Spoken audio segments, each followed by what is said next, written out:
These are the stories of the forgotten, the brave, the ones who shaped history even if history chose to overlook them. History remembers the warlords, the generals, and the politicians. But what about the ones who fought, suffered, and endured without ever making it into the history books? The young soldiers sent to battlefields thousands of miles from home, the women who risked everything in the shadows, and the civilians who paid the ultimate price, who bled for a war that was not theirs. This is their story. The women who fought without guns. These were women who never held rifles but fought battles just as deadly.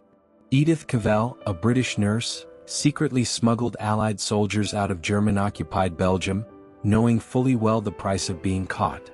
When she was discovered, she stood before a German firing squad and spoke her last words: "Patriotism is not enough.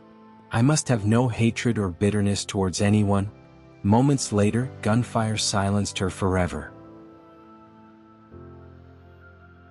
Then there were the munitionettes, the women who kept the war machine running by working in explosive-laden factories. Their skin turned yellow from constant exposure to toxic chemicals, earning them the name Canary Girls. Some died from poisoning, others from devastating explosions that ripped through factories. And in the shadows lurked the spies, the women who played dangerous games of deception. Most prominent of which was Mata Hari, the infamous exotic dancer who used her charm to gather intelligence. But when she was accused of being a double agent, her life ended before a firing squad. Did she truly betray her country, or was she just a scapegoat? The truth remains buried in classified files and whispered secrets. These women never stood in trenches, but they fought nonetheless. Some paid with their lives. How could we even forget the soldiers who fought a war that wasn't theirs? They were called to fight for empires that barely acknowledged them. Millions of men from Africa, India, the Caribbean, and beyond were recruited or forced into the war, sent to die in lands they had never seen, for rulers they had never met.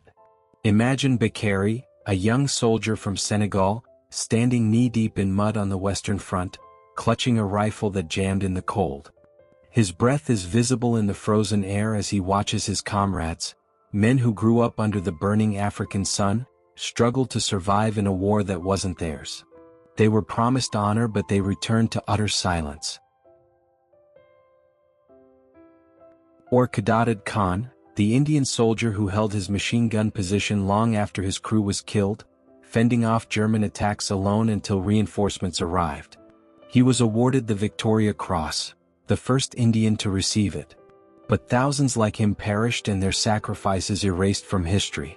The Tirailleurs Senegalese, the feared African troops of the French army, fought in some of the war's bloodiest battles. Yet when peace came, they were denied equal recognition. Many were even massacred by their own former allies for daring to demand fair treatment. They bled for a war that wasn't theirs. And the world forgot them. Not to also forget the civilians who lived in a war they never signed up for. While the soldiers battled in trenches, another war raged at home, a silent war of hunger, disease, and survival. In Belgium and northern France, entire villages were turned into ruins. Families hid in cellars, listening to the thunder of artillery above them. A child's stomach growled with hunger as his mother handed him her only piece of bread.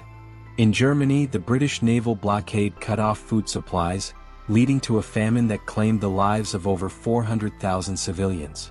People scoured the streets for anything edible, and black markets thrived as desperation grew.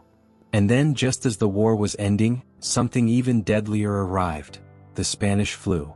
Spreading like wildfire through war-weakened populations, it killed more people than the war itself. A soldier who survived the trenches of Verdun might return home only to die in his bed from an invisible enemy. This war wasn't just fought with bullets and bombs.